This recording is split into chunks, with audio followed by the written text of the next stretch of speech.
we're going to start winning again. We're going to win so much. We're going to win at every level.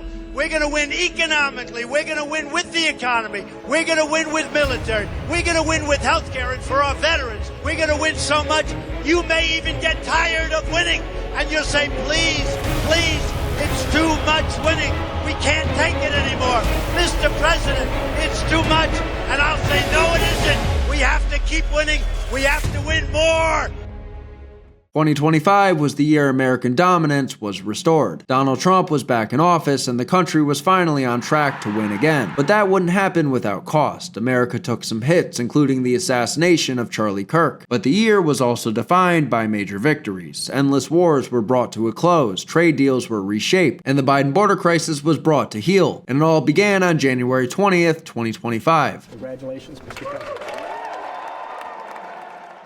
Trump's return sent shockwaves through Washington. Within hours of taking the oath, Trump issued 26 executive orders, the most of any president on their first day in office. And he didn't even wait for the Oval Office. In front of thousands of supporters at Capital One Arena, Trump signed executive orders on stage. The first item that President Trump is signing is the rescission of 78 Biden-era executive actions, executive orders, presidential memoranda, and others.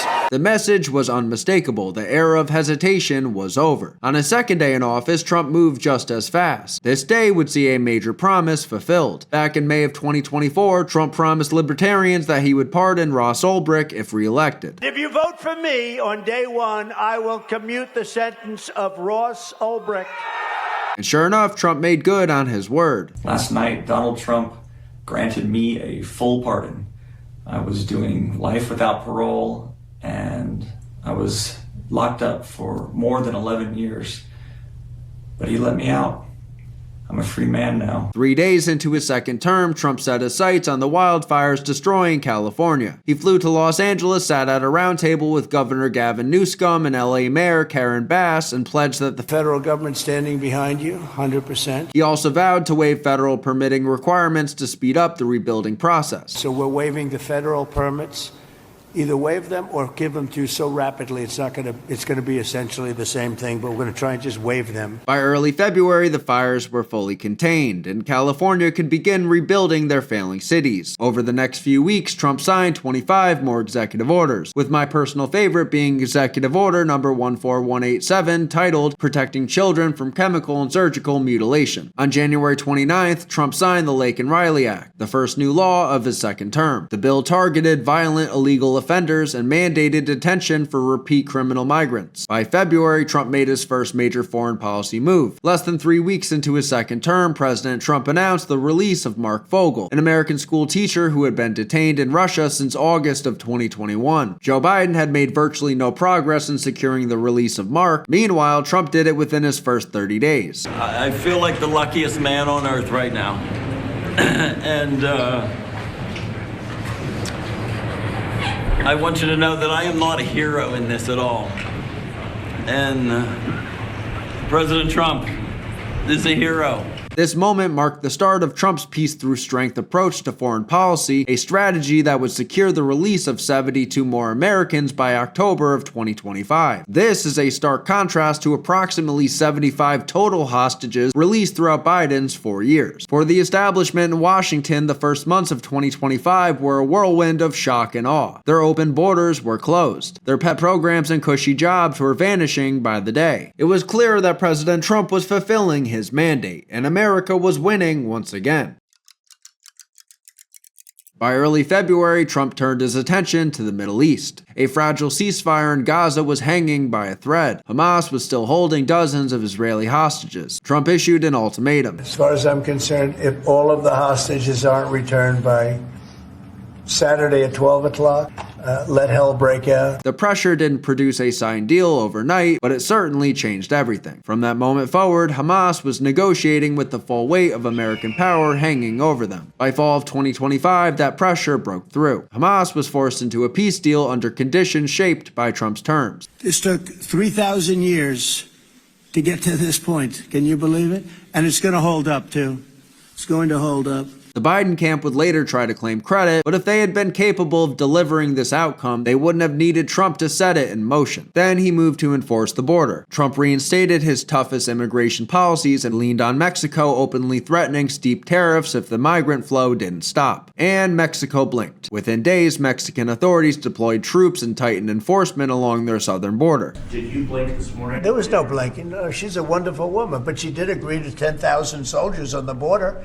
I would say that's a lot. Would you say that's pretty good? 10,000 soldiers on the border? Sir, and the 10,000 soldiers are going to keep illegal aliens out, and they're going to keep them out, seriously out, and otherwise they're going to have a big penalty. Mexico's going to be penalized. At the same time, Trump surged U.S. military units to the Rio Grande and gave border agents the authority to turn back illegal crossings on site. The effect was dramatic. Illegal crossings plunged to historic lows. In fact, Border Patrol apprehensions for the entire month of March 2025 were lower than the first 2 days of March 2024. Compared to the year before, crossings dropped by roughly 95%. For the first time in years, operational control of the border was becoming a reality. The era of open borders was over. America's gates were guarded once again. Weeks later, the spotlight shifted to the Oval Office, and the world watched what happened next. On February 28th, Ukrainian President Zelensky arrived in Washington seeking continued U.S. support in the war against Russia. What was expected to be a routine meeting quickly turned into a confrontation unlike anything seen in modern American diplomacy. With cameras rolling, President Trump and J.D. Vance challenged Zelensky directly. They accused him of showing little gratitude for American aid and refusing to seriously pursue a path towards peace. Trump made his position unmistakably clear. Your people are very brave, but you're either going to make a deal or we're out. And if we're out, you'll fight it out. I don't think it's going to be pretty, but you'll fight it out. But you don't have the cards. But once we sign that deal, you're in a much better position. But you're not acting at all thankful.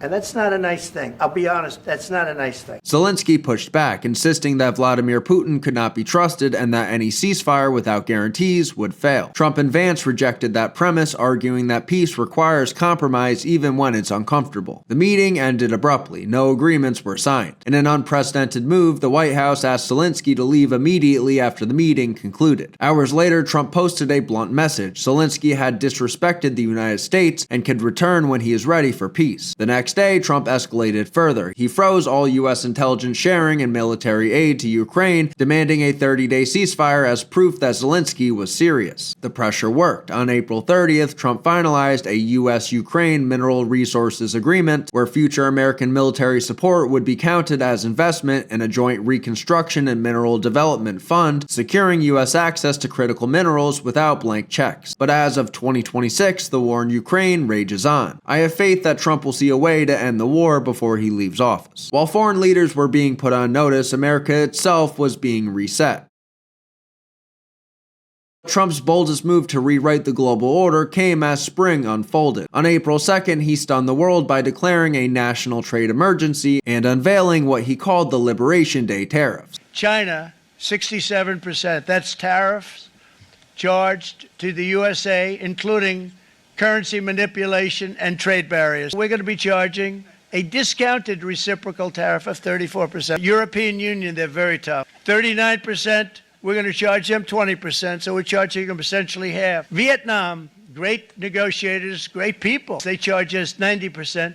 We're going to charge them 46% tariff. Taiwan, where they took all of our computer chips and semiconductors. We used to be the king. 64%, we're going to charge them 32%. It was a sweeping trade offensive, the most aggressive reset of global trade rules in generations. This caused Wall Street and even some Republicans to panic, earning them the nickname Panicans. The stock market plunged more than 12% in just days, the sharpest drop since the COVID crash of 2020. Pundits rushed to declare a recession and warned Trump had gone too far. But then Trump played his next card. 1 week later, he paused the most punishing tariff.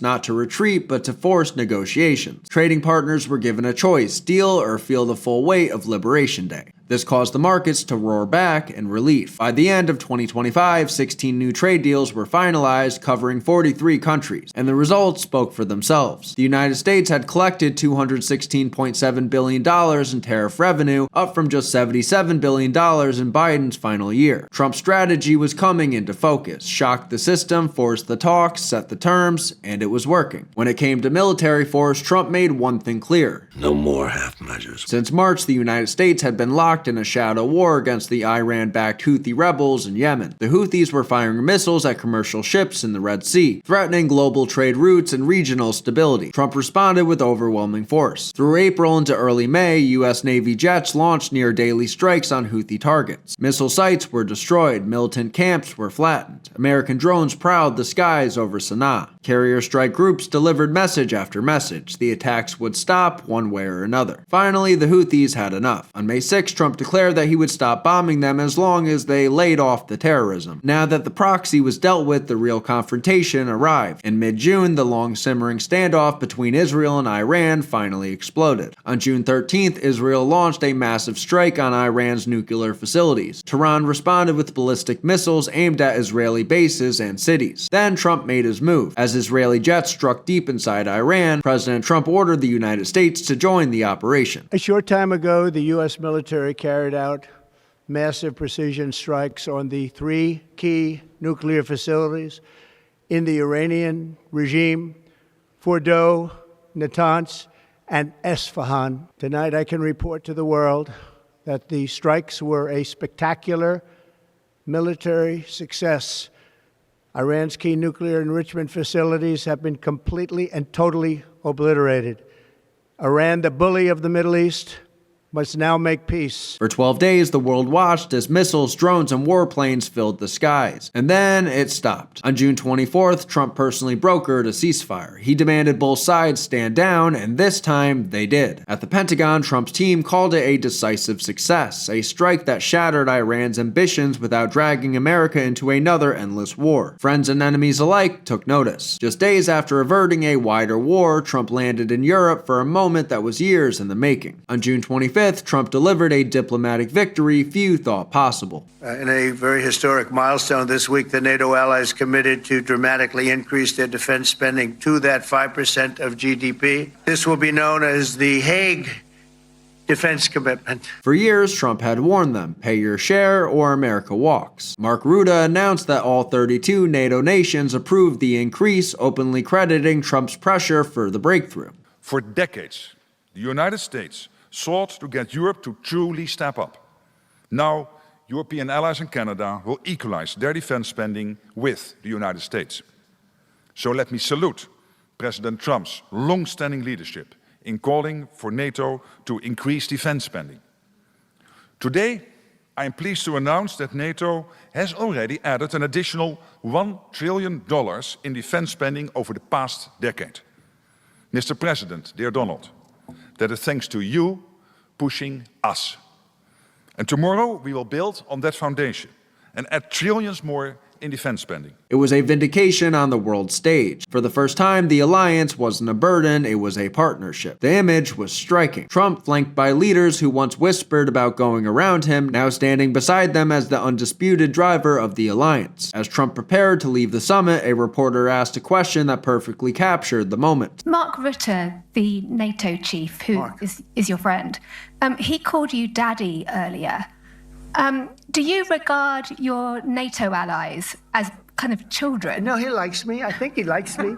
If he doesn't, I'll let you know. I'll come back and I'll hit him hard, okay? No? But do you He did it very affectionate. Daddy, you're my daddy. It was played off as a joke, but everyone there understood it was the truth. NATO wouldn't survive without America. Back home, Trump closed out the summer of 2025 with his biggest domestic victory yet. For months, his team had been quietly assembling a all-in-one legislative package that Trump had promised from the start. They called it the One Big Beautiful Bill. On July 4th, 24th, Independence Day, Trump delivered the payoff. Congress passed the bill and Trump signed it into law live on television. The timing was deliberate. He called it America's Economic Independence Day. It locked in Trump's 2017 tax cuts permanently. It slashed taxes even further for working Americans, eliminating federal taxes on tips and overtime pay. It poured billions into border security, and it carved deep cuts into federal spending. What we've done is put everything into one bill. It's never happened before. It's the biggest bill of its type in history. But we made promises, and it's really promises made, promises kept, and we've kept them. By late summer, the country was restless. Protests were spilling out of control. Crime was spiking in major cities. Democratic leaders hesitated. The streets didn't. The message from the White House was unmistakable. Enough. On August 11th, President Trump declared a national crime emergency. I'm announcing a historic action to rescue our nation's capital from crime, bloodshed, bedlam, and squalor, and worse. This is Liberation Day in D.C., and we're going to take our capital back. We're taking it back.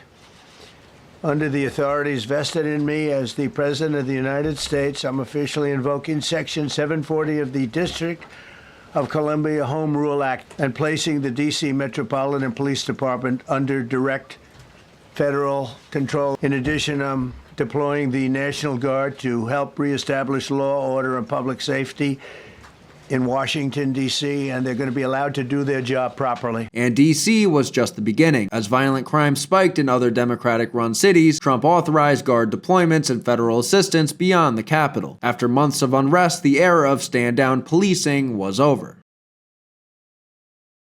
September 2025 delivered a brutal reminder that winning comes at a cost. On a warm afternoon in Orem, Utah, one of Trump's closest allies and most relentless champions was gunned down in an act of political violence that shocked the nation. Charlie Kirk was just 31 years old. He was speaking to a packed crowd of college students as a part of his American Comeback campus tour when, at 12:23 p.m. on September 10th, a single shot rang out. Chaos erupted. Charlie collapsed on the stage, struck in the neck by a sniper's bullet. He was rushed to the hospital, but there was no saving him. Within a day, the shooter, a 22-year-old left-wing radical, was captured. But it didn't ease the pain. The country was stunned. Charlie Kirk was more than just a political influencer. He was a builder of a movement. He would have been a future president. Trump declared October 14th, Charlie's birthday, a national day of remembrance. And in a moment of honesty and humility, Trump declared, He was a missionary with a noble spirit and a great, great purpose. He did not hate his opponents. He wanted the best for them. That's where I disagreed with Charlie.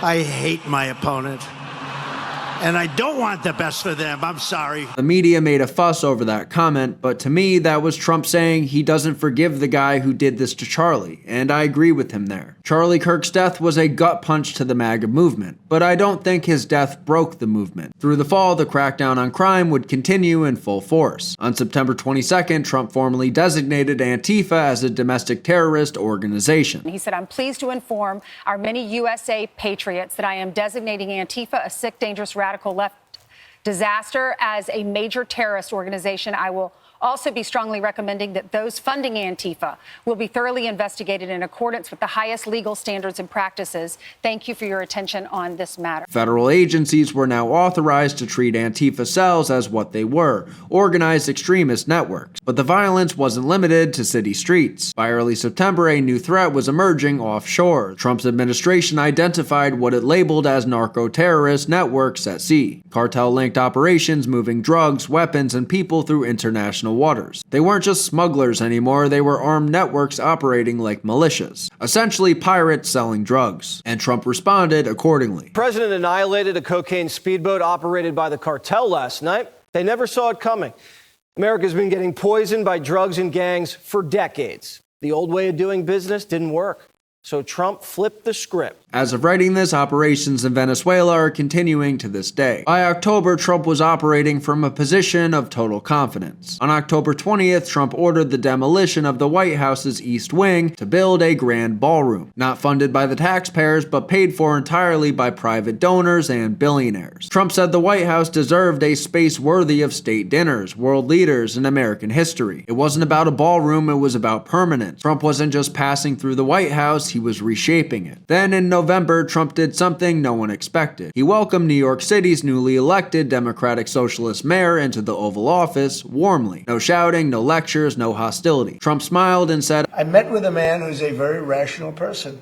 I met with a man who really wants to see New York be great again. And I can say again, because New York was great. It wasn't weakness, it was confidence. Trump's keeping his enemies close and isn't afraid to act if Zorhan goes off the wall. Now, it's hard to get through this script without mentioning how Trump was snubbed over and over again for the Nobel Peace Prize. I won't bore you with the details, but if you want, I have a full video covering every time he should have won the Peace Prize. Click right there if you want to see that video. But on December 5th, Trump was given something of a consolation prize. President Trump was awarded the very first FIFA Peace Prize. President, this is your prize. This is your Peace Prize. There is also a beautiful medal for you that you can wear everywhere you want to go.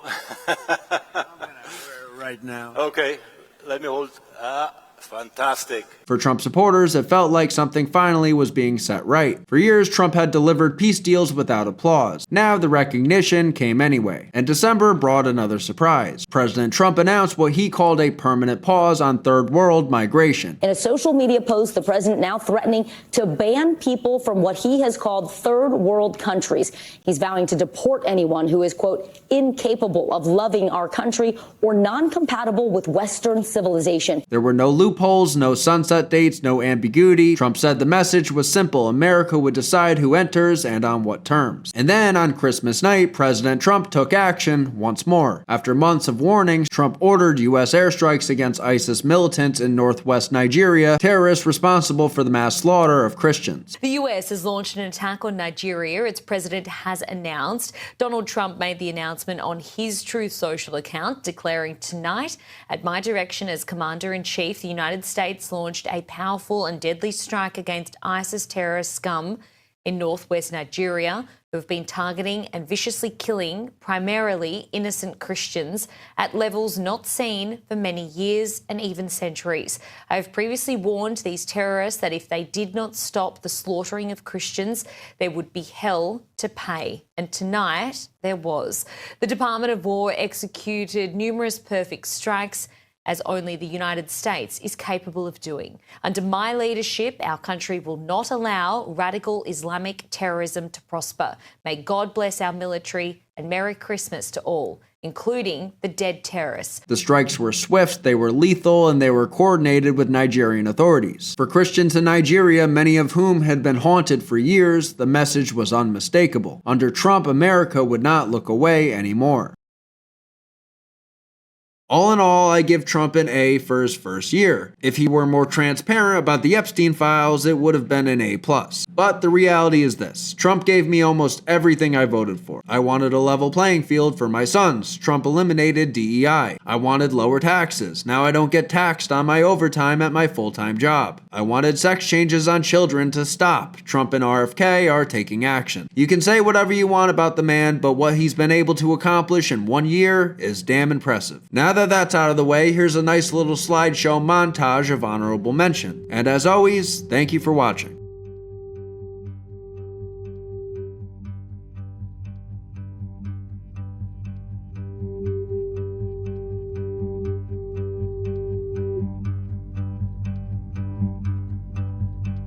So many Americans still have questions about the 2020 election. And speaking of rogue judges, would you consider appointing somebody at DOJ maybe to investigate the judges that allowed for the political persecution of you, your family, and your supporters during the Biden administration? I love you. Who are you? I'm Kara from Lindell TV. Well, it's just a very nice question. Sir, why are you on the roof? Mr. President, what are you doing up there? Are you considering more renovations, sir?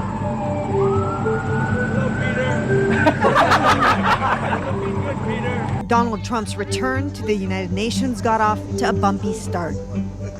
This broken escalator working its way into his grievances at the podium. I ended 7 wars, dealt with the leaders of each and every one of these countries, and never even received a phone call from the United Nations offering to help in finalizing the deal. All I got from the United Nations was an escalator that on the way up stopped right in the middle.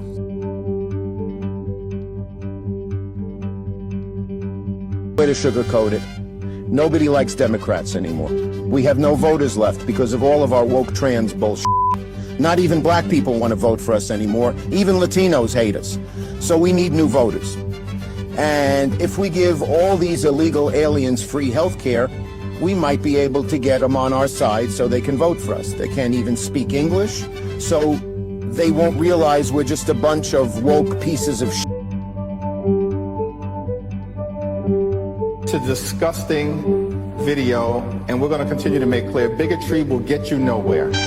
We are fighting to protect the health care of the American people.